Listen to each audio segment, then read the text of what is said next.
Hello, my name is Philip Bloom and welcome to the video review of the Sony A7s, otherwise known as the A7s.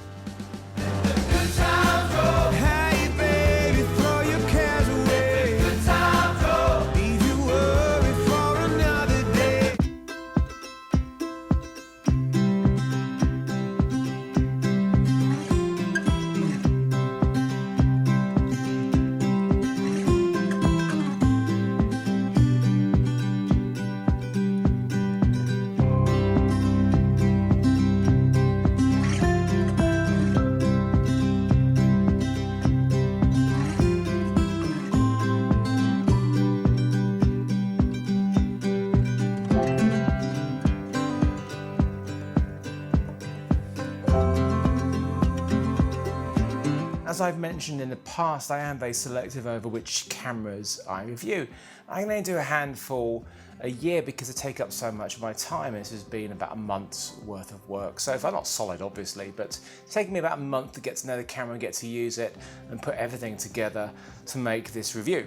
In fact, I started this review just after I finished my last one, which was the Panasonic GH4, a lovely little camera with a really amazing party trick, internal 4K recording at a very affordable rate. So what is it about this camera that has got me so excited? It too has a party trick. It does do 4K, but only externally. Its real party trick is its phenomenal low light capability. Of course, a camera has to be more than just a party trick. It needs to be able to do many things, not just do one thing really well. Which kind of sounds like a bloke. Could do one thing at a time really well. Try and do more than one thing, fail miserably. Yeah. This camera was pretty much one of the worst kept secrets in recent camera history. We seem to know most things about it before it was announced at NAB in April. A couple of things we didn't know, and that was it doesn't do internal 4K recording. Of course, that's a big disappointment. But all the other stuff was very interesting. I got to have a look at it at NAB, but I didn't get to shoot anything. It wasn't until really just a month ago that I was able to shoot something with this camera for the first time. And of course, actually using the camera, shooting with a camera is really the only way you should be judging any camera. You look at specs and specs mean nothing. Don't review a camera via specs on a piece of paper. Go out and shoot with it.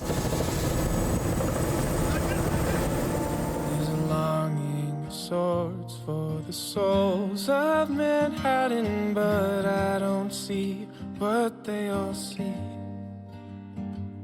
See, knew a good girl with the slightest of curls who was bound for the land of the free. I did a review of the Sony A7 and A7R. End of last year. I think I maybe finished at the beginning of this year. I confused, it was a while ago.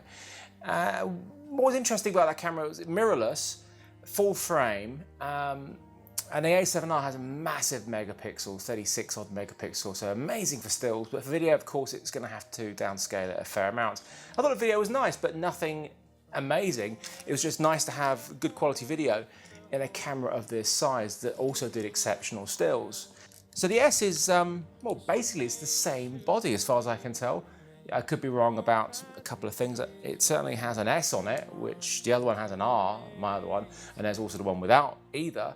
But other than that, there's not a lot that seems to be very different about it. And it really isn't, because it is inside that is making the difference. Not just the actual hardware inside, but the software itself.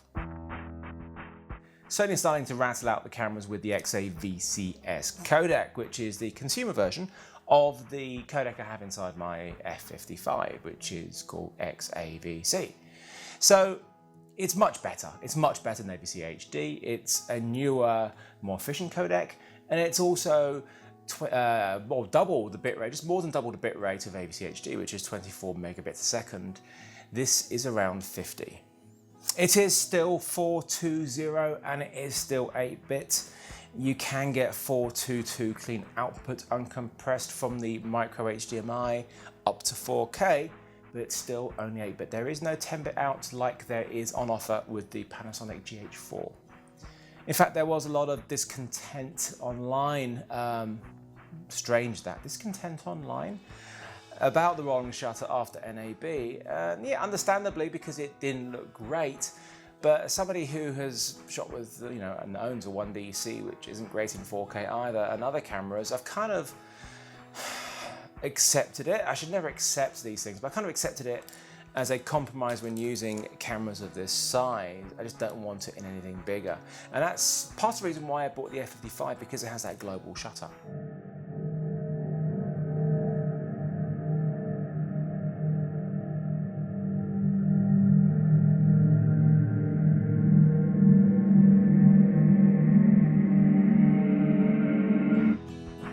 Of course, as soon as I got my hands on the camera, the first thing I needed to do was just see how good this low light sensitivity was. How is this camera so much better than the A7R in low light sensitivity? Well, a lot of it is down to processing and software. It is a different sensor though. It is around a 12 megapixel sensor compared to the 36 megapixels of the A7R. Now, the downside, of course, with a lower megapixel sensor is you won't be able to take as big stills as you would with larger ones. So what is it that makes the A7S so much better than the other A7s in low light, and really so much better than many cameras, or every camera in the world, pretty much? Have I just given away the fact that it's really good in low light? It's kind of the opposite to what I said in my digital Bolex review, where I kept on repeating the phrase, this is not a low light camera. Not a low light camera, because the camera is not a low light camera. Did I mention that? It's not a low light camera. This is not a low light camera. Let me just change that around, the A7S. This is a low light camera. And I'm sorry if you hear the floorboards every now and then. I am in my house and it is about 140 years old, so it's not my joints, it is the floorboards, I promise you. So how come the A7S has so much better low light sensitivity than the R and the non-lettered version of the A7? Well, it has a lot less megapixels, about a third less. Two-thirds less of the 7S compared to the R. Does that make sense? Maybe I should just say, basically, the R is around 36 and the S is around 12. Now, it's the same physical size sensor, a full frame sensor. Let's not forget this is a full frame camera. By having smaller megapixels on the same physical size means the photo sites are larger, which means it can soak up more light, which generally means it's better in low light. Of course, it needs really good processing, so it does have both of those things. In fact, if you were just recording 4K, you only need 8 megapixels. 8 megapixels native for 16:9. Now, if you were just recording HD, you only actually need 2 megapixels to record native HD, as in one-to-one sampling without any downsampling. So armed with the A7S and some lenses and a tripod, I went down to a place I'd never filmed in before, Brighton Beach. I went there with James Miller, who I've never filmed with before, to see just what we could do with this camera, which is supposedly the most amazing low light camera ever.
yeah, this is what I'm seeing with my eyes.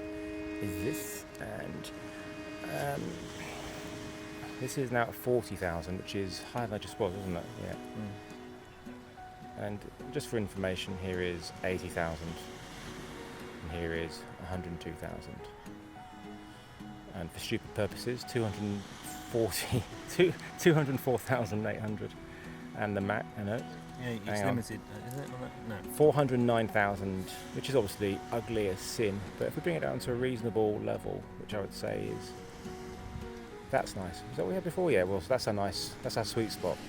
Hope it comes out nice. Yeah, shit. It looks nice Good on thing. screen. Yeah. Enjoy it for a minute. Just enjoy this. You know, some people say you should just enjoy the view with your own eyes. I just want to enjoy the view with the A7s and looking it through the screen because it's better than my own eyes. It's crazy. It's like CGI. Yeah. The stars. It's really great. It was amazing just how impressive the camera performed down in Brighton.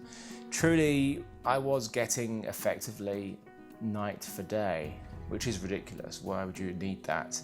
The only time you do night for day is if you were filming like in a house and put up some lights outside to make it pretend to be daylight, to have continuity of lighting throughout the actual day of the actual shooting. So the look I was getting was astonishing. Now, you don't want to make things look like that. You want things to look like nighttime, of course, but you want to be able to see. And that's the key thing. This camera lets you see stuff you don't normally see. You can grade it down, and that's key. The other thing is you can shoot in lower light situations at these crazy high ISOs and are able to stop down to get some depth of field instead of shooting in on a street light in 1.4 in 3200 ISO with a depth of field like that. Now you can have a workable depth of field. So it's not just the ability to see in very low light conditions, it's about to be able to work in lower light conditions with f-stops which are actually more practical. You've got romance written on our hearts. On my way to a shoot in Detroit, I stopped off in New York and of course had to do some more test filming there. Oh, you had on a t-shirt saying I heard NYC. New York City, just how much do you love me? You had on a t-shirt saying I heard NYC. But the city, how much do you love me? I saw a sunrise on a crumbling skyline. By the time the sun set, you knew I was not a safe bet. And we tied laces on our dancing shoes. I felt much more than just a spark to a fuse. What I stand to gain is more than I might lose. Let go. I'm in my hotel room in New York and it's been interesting to see the reaction because I put out the Brighton footage a couple of days ago and I'm surprised at some of the comments I got, especially really the ones that were talking about what's the point? Why do you need such high ISOs? I think about this ability to shoot at crazy high ISOs. My creative mind runs wild. And I don't know anybody who's a creative who shoots and makes films can't just take a step back and go, what does this actually mean? We've become very used to cameras recently that are absolutely shit in low light situations. 400,000 in this. Now it is unusable at 400,000, but some of that stuff in Brighton was at 80,000 ISO or 50,000. A lot of it, most of it I would say was at 50,000 ISO. And you can grade it down, that's the key thing. You can make it look like that, see the stars, and they don't see all of the stars because it was cloudy and it's broken. But you can imagine if it was one of those nights where you could see all of the stars. It'd be great. I mean, in Manhattan there's no chance of seeing that, but out in somewhere in the countryside and you can, it is dark and you can, but enough, just a little bit light to bring out somebody's face when you push up the ISO so you can match that exposure, match the exposure to the stars to your face. Just talking like that is just absolutely ridiculous for me. I took the camera down to Times Square, where even at the middle of the night, it looks like daytime. And actually, had to put on some ND at times. Even when I was shooting out of the S-Log3 mode, it's a crazy amount of light down there. If you go into S-Log3, you do have that minimum of 3200 ISO. I know a lot of people are going to be a bit about that, but unfortunately that's the way it performs best at. You don't have to shoot that. It is going to hold much more than your other profiles, but as far as I'm concerned, it does introduce a lot more noise, and when you have a more noisy image, you're going to need a lot more skill in grading it to actually remove that. It's possible. With the Brighton film, I actually didn't use the S-Log profile much. I mostly shot in a cinema profile, what was it, Cinema Gamma 2, I think it was? Yeah, I think it was, which seemed like the best sort of image, least noisy when it came to high ISOs. It's not cheating by using noise reduction. Don't expect this camera to be absolutely perfectly clean when you're shooting at 50,000 ISO. It's a crazy amount. There is noise there. If you want to clean that image up, you can do it. If you want to keep that noise, then you can do. It really is up to you. Depends how much you want to see. If you want to make it look clean, there is nothing wrong with using noise reduction software like Neat Video. If you're going to shoot in high ISOs, the key thing, of course, is you cannot really see your light source because it's going to screw up your image. Just look at these shots from Brighton where I had the pier in the background. It's like it's some sort of glowing effect as crazy. And this big wide shot I really like because it shows you what happens when you push it up. So the bit that I wanted to be actually exposed in the middle where the people are, and you can see it's a little bit too dark on the left-hand side of the frame. On the right-hand side of the frame, you can see the promenade and it's blown out like crazy. So if you are going to shoot these crazy high ISOs, you cannot get your light source in, otherwise it looks ugly as hell unless you're going for effect. So that's why I've got these lights behind me turned down really, really low. So I'm in Central Park and I missed sunset because I was faffing. But that's okay because I want to film in the dark again. I'm using the Ninja, by the way, the Ninja Blade. It is not going to give me any more detail as such because the XFVCS codec is very good, but it's nice to have a very good screen. And the codec is obviously more robust. ProRes is nice. I don't have a problem with XFVCS, but a screen, I don't like the screen at all. This is nice. It has things like waveforms, and well, it's big.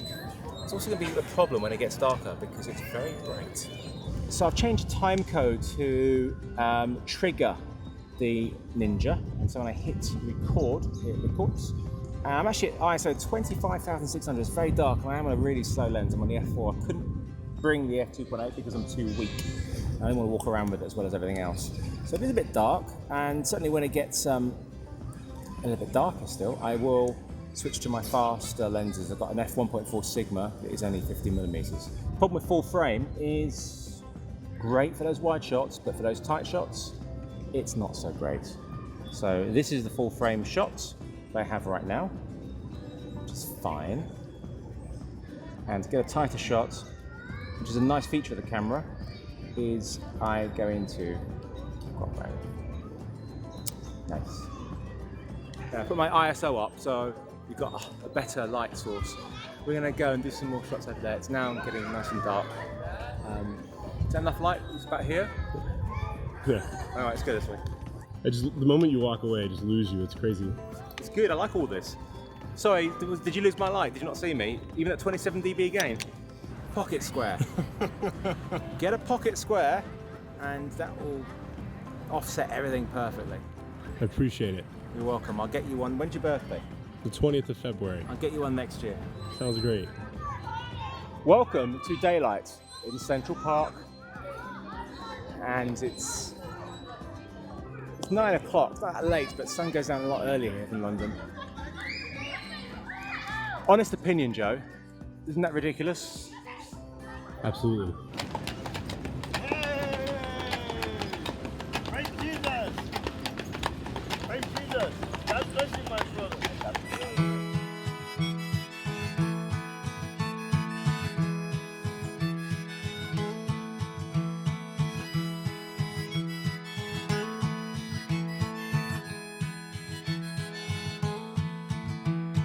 Everything's running like a freight train, honey, and the gravel's kicking back. There's a red sunset and a deeper breath. St. Peter, St. Paul, let the engine stall. I can climb on board tonight, maybe find new life under New York lights. And I think you'd agree, there ain't no place at all just for me. I think you'd agree, there ain't no place at all just for me. I'm a wandering soul, got no place to call home.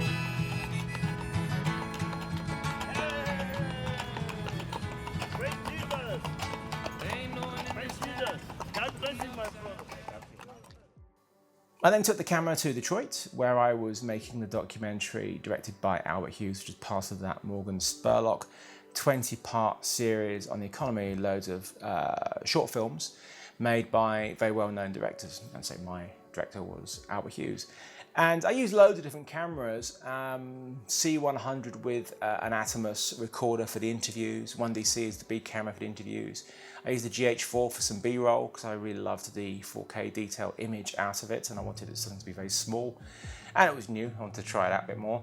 And I used the A7s, not just for some low light filming, which is what I was planning to use it for. I just found that the image, just for normal filming, was just beautiful. And this is the first time I can think of since the 1DC that I have used a camera that's still in its testing phase during a professional shoot, for a professional shoot. I don't normally do that. I want to really know and assess the camera as much as possible before using it in this sort of situation, but I felt very confident with the camera and was very impressed with what it was producing. I needed to see what the 4K recording was like, of course, but there's no recorders out there that can take it. The Convergent Design Odyssey 7Q doesn't take it right now. The Atomos Shogun isn't out as I record this video. It may well be if you are watching this in the future. So currently, the only way I could really record was through my Blackmagic Ultra Studio 4K, which is a studio sort of rack mount breakout box, which takes the HDMI and converts it into Thunderbolt into my MacBook Pro and capturing it using, I think it was Blackmagic utility of some sort, I can't remember the exact software. Something Express, I don't know. But anyway, I was able to actually record some stuff in ProRes and the 4K is exceptional. It's absolutely beautiful. It's just frustrating. I can't actually take the camera out anywhere meaningful and shoot with it because I don't have that portable ability. But I did take it down to Maidstone to my parents' house to, of course, film my dad. My dad appears in my reviews every now and then. So it was, of course, essential that he appeared in this. Basically, there's some common threads amongst my reviews. They tend to feature cats at some point, and very often feature my dad. Lo and behold, the law is on my side. Feel out the mood, but the mind can't decide. They whisper, be still.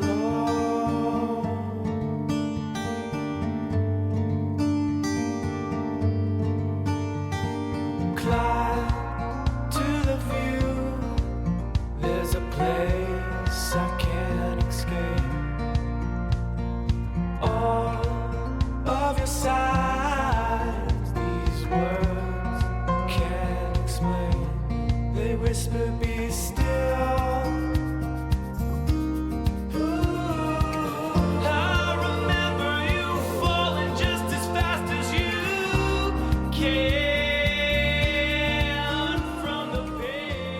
Although the solution is clunky, at least it gave me an opportunity to just see what it looks like. See what this 4K from this camera really looks like myself.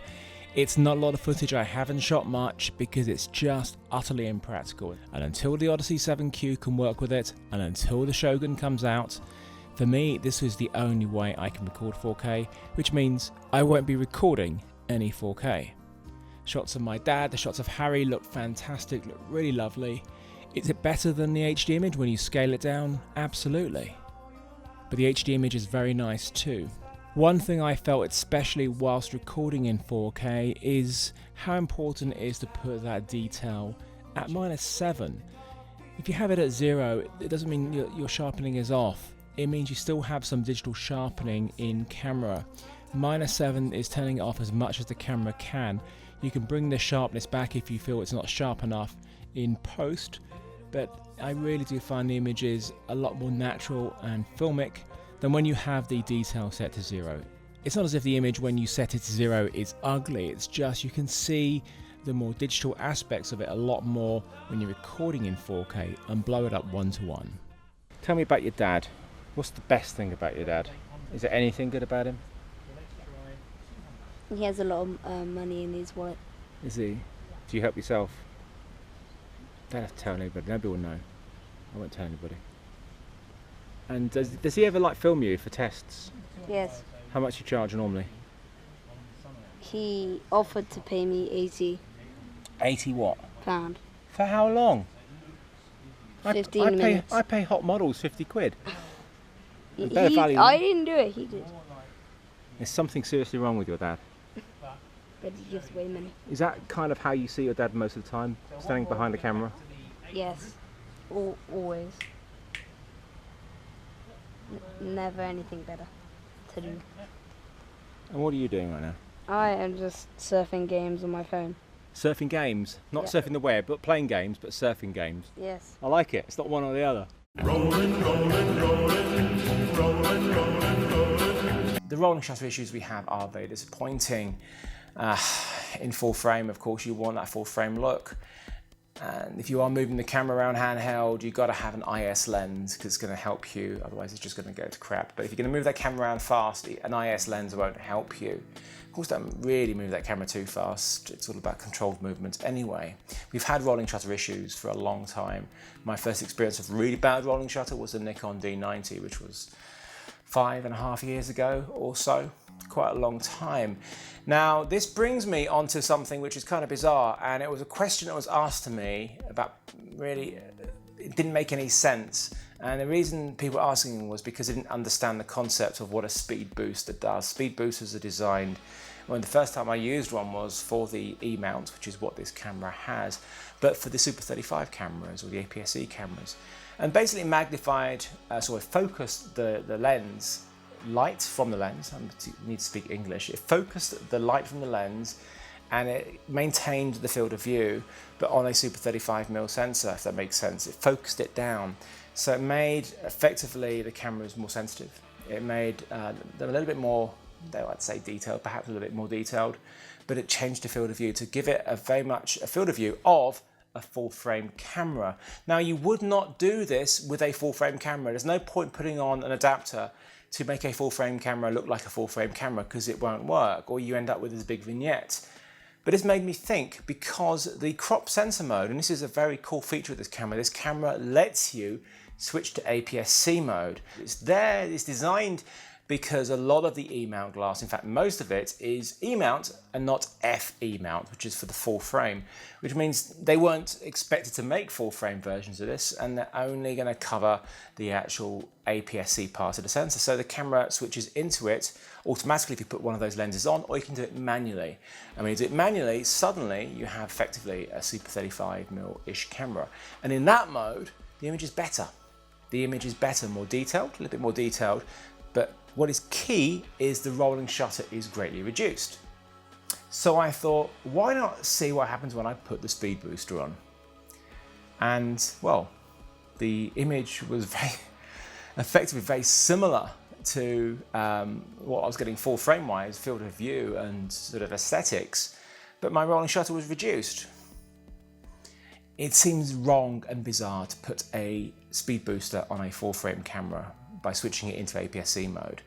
But if you're talking about rolling shutter issues, it certainly does help. This is the normal adapter, the Metabones, and it is, what are we at settings wise here? f4.5, 60th of a second ISO 400 on a pitch profile with Cine Gamma 4 and Cinema Gamma. Daylight white, sorry, it's a tungsten white balance, 3.2. So this full frame, we can show a little bit of rolling shutter. Speed her up. There we go, very much present. This is in the crop mode, and 3.2 in the white balance. Picture profile with the Cine Gamma 4. Oh, let me take my friction off. Oops, that would be better. There we go. There's our rolling shutter. Definitely better in crop mode. If you go fast, it's worse, but at normal speed, it's acceptable. Well, it's still not great, but it's better than the full frame. So in which case, let's try something else. So speed booster on a full frame, it's obviously stupid because this is what happens. It's designed to give a crop mode like APS-C or Super 35 the look of full frame on the size. You can get them obviously for other cameras like the Blackmagic and whatnot, but in GH4. But this is the first one, and this is EF to E mount. And as you can see, the vignette is ridiculous. So you know you wouldn't shoot that way. Not even good enough for a periscope shot. So let's try something else. And here we go. So we're just going into crop mode, of course, which it's not quite as wide as the full frame, but it's going to emulate it for us. So let's check my focus. Yep. So there we go. So this is speed booster on a full frame camera. Stupid, but it works on APS-C mode. And does it have any benefits in brightness? What do you think? Same settings, and here's our rolling shutter compared to the rolling shutter of the normal full frame. It's obviously less because it's the crop mode. Interesting. And arguably, you know, some people say the crop mode is sharper, more detailed as such. I don't know. Again, pixel peep away to your heart's content. Sometimes I'm okay. Sometimes you give way. And when I think of you, will it go grey? The biggest downside I would say to doing this is you don't have that lovely ability to actually suddenly have effectively a longer lens when you shoot with just a standard Metabones adapter, which is what I would normally use. In fact, what I'm using right now, I have a Sigma 50mm 1.4 Canon mount lens on the A7s in full frame mode. Now, if I suddenly want to get a little bit more out of it, I can flick to APS-C mode. Now, if you're already shooting in APS-C mode, so you don't get that vignette from the speed booster, you're just stuck at that. But that's what prime lenses are about, right? Actually, the HD image is absolutely beautiful. It really is. It's a lovely aesthetic. It's a lovely color tone rendition, skin tone rendition. I think it's one of the most beautiful looking images I've seen. Full frame is a very special look. And I think this is probably the nicest looking full frame video image I've seen. That's a big statement. The dynamic range is, I think, 86 stops. No, I think that was something on the internet. I don't know, it's something like 14 and a half stops. It's very big. If you shoot in the S-Log2 profile, which is one of the key features this camera has a lot of video capabilities brought in from the video line. Sorry about the creaking floorboard again. It can shoot in S-Log2. The downside when it shoots in S-Log2, as Percy drops some food in there, but is the minimum ISO you can shoot at 3200 ISO. This is a engineer decision. This is not something which has obviously been implemented by somebody who shoots. We don't want a minimum ISO of 3200 ISO. Yes, the camera may well perform at its best dynamic range wise at that, but it's too high for shooting outdoors. You know, you're gonna need a hell of a lot of ND to be able to shoot anything close to wide open when shooting at 3200 ISO. But if you want that extra dynamic range, you will want to shoot in S-Log2. So just get some really strong NDs, or a variable ND which really is more than the usual sort of 8 to 10 stops, because it's not enough. In fact, when I shoot outside, I don't really shoot in S-Log2 because of that issue. It is a shame, but it's just too much, it's too bright. It's fine if it was dark, grey, wintry English day, but we've had some sunny days and it's been very confusing indeed. I'm not sure which country I'm in at all. So I've been shooting in one of the Cine Gamma profiles. I think I've been shooting in Cine Gamma 4, which I found to be the best profile, sort of flattest profile outside of S-Log2. I'm still using the S-Gamut color, which is another one of the key features this camera has. It has the S-Gamut, which I have in my F55, which is crazy.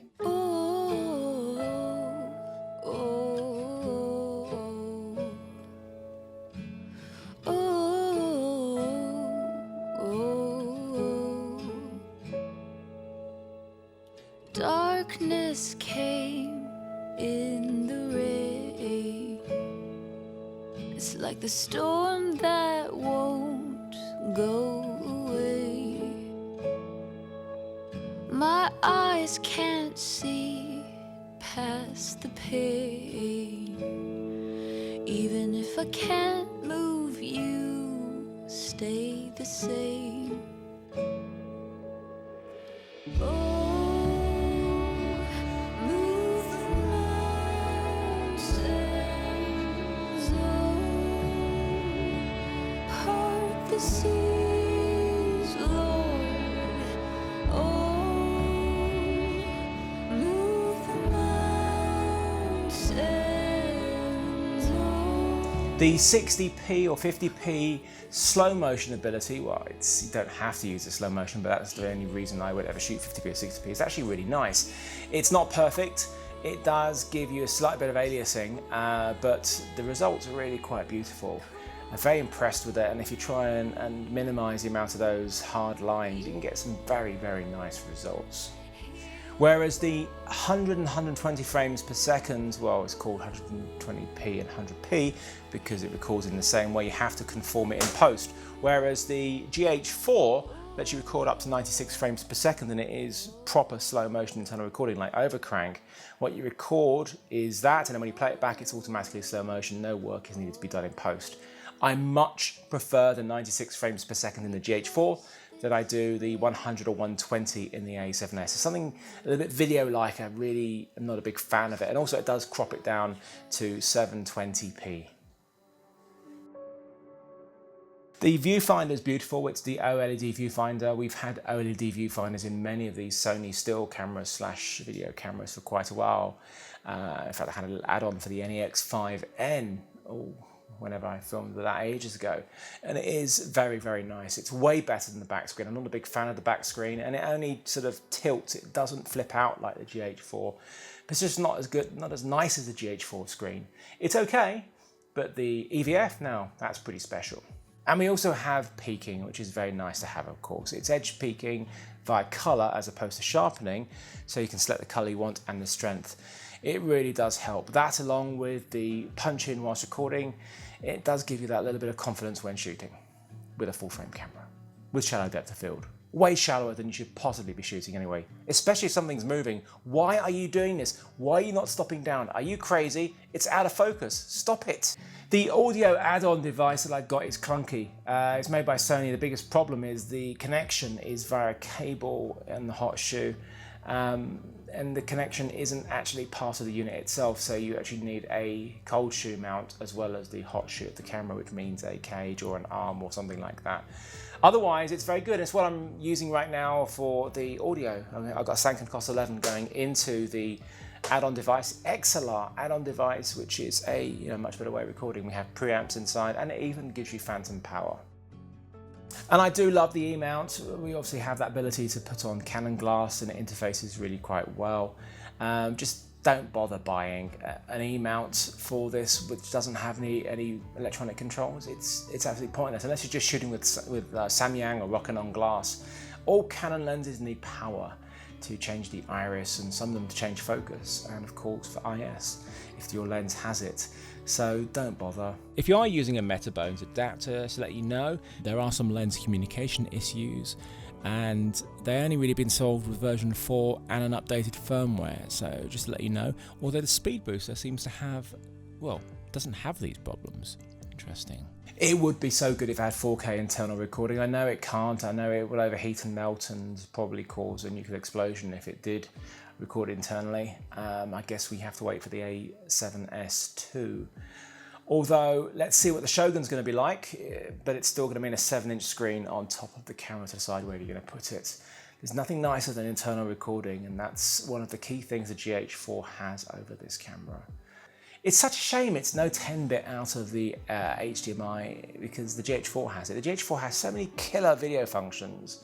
Internal 4K recording, the internally conforming slow motion, the ability to change your gamma curves actually yourself and fine-tune them. It's got loads of things going for it. I mean, it has obviously a sensor which is a quarter the size of the A7s, and the low light is really not very good in the camera. And I don't like the aesthetic as much, but it has a lot of really amazing features. So it's a shame they can't like get the two cameras together, you know, leave them overnight, you know, see what happens. Maybe there'll be a little offspring at some point from the two, takes the best of both and makes a lovely little camera. Of course, the real danger is it will make a little thing that takes the worst of both cameras. That wouldn't be very good, would it? The HD image, not just in full frame, but for any HD image, is one of the nicest ones I've seen. It cuts beautifully with my A55. It's just lovely. It has certainly not that I can see any image issues of moire and aliasing apart from in the 50p, 60p mode. And let's not talk about the 100, 120. But it is really, really lovely. And that's one of the key selling points. The camera is a fantastic HD image acquisition tool. That's a strange way of calling it. Let's just call it, it's a great video camera that shoots 1080p. The low light ability of this camera is something which needs to be experienced to truly understand just how phenomenal it is. Don't be sniffy about it. Say, oh, I don't need to do over 800 ISO because I'm going to use lights. Yes, low light cameras do not mean you don't use lights. I'm using a light right now and I'm shooting on the A7s. And this output is equivalent to around 1K. Why am I using that? Because it's the look that I want to go for with this. A low light camera does not mean you don't light. It just means you have a lot more flexibility and ability to shoot in conditions and situations no other camera would let you be able to do that in. I went to my friend's birthday party and did a little bit of video for him. And the room where the dancing was, it was absolutely pitch black. It was so dark, barely see a thing. And I was able to push up that ISO and it looked utterly usable and utterly great.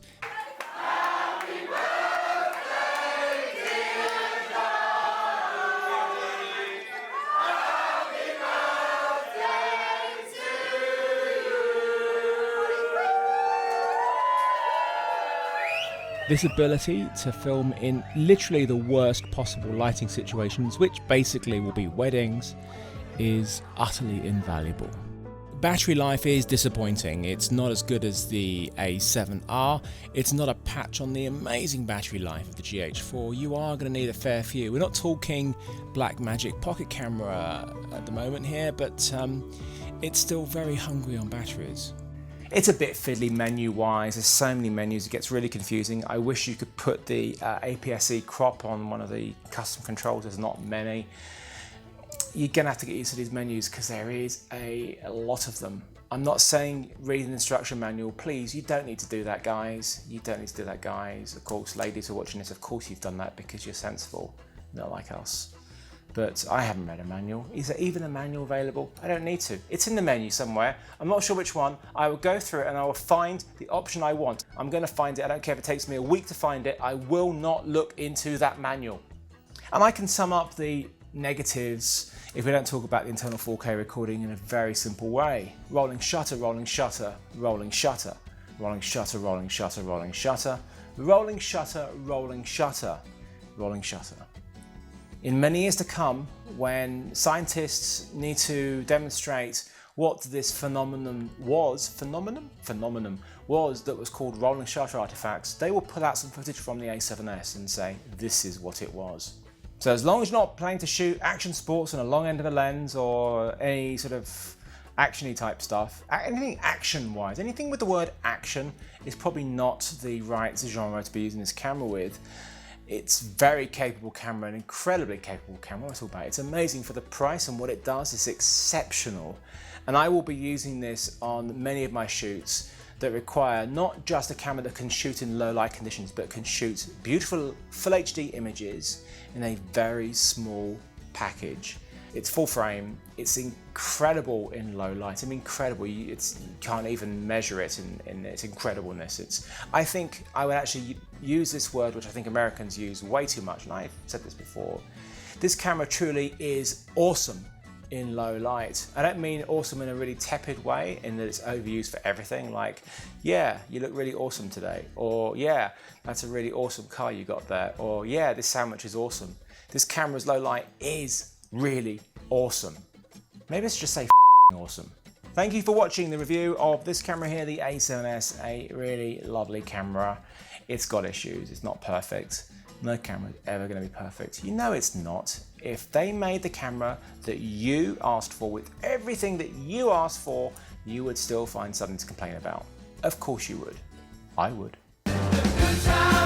Hey baby, throw your cares away. Good times roll. Leave your worry for another day. Good times roll. Leave yesterday behind. Let the good times roll tonight. Everybody's got their troubles. Everybody's been alone. There's nobody here that could make it on their own. When your worries all around you, got you bad and you can't sleep. Listen, baby, and I tell you what you need. Can't feel no pain when your feet start moving. Just let loose and you feel alright. And keep it going all night. Come on, baby. Good times roll. Everybody throw your cares away. Good times roll. Leave your worry for another day. Good times roll. Leave yesterday behind. Let them good times roll tonight.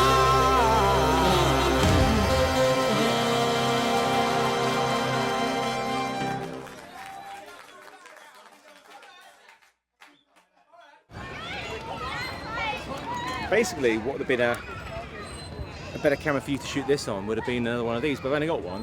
And I kind of like the effect that you just can't see me if I sort of go a bit further away. You see me now? Yeah? Yeah.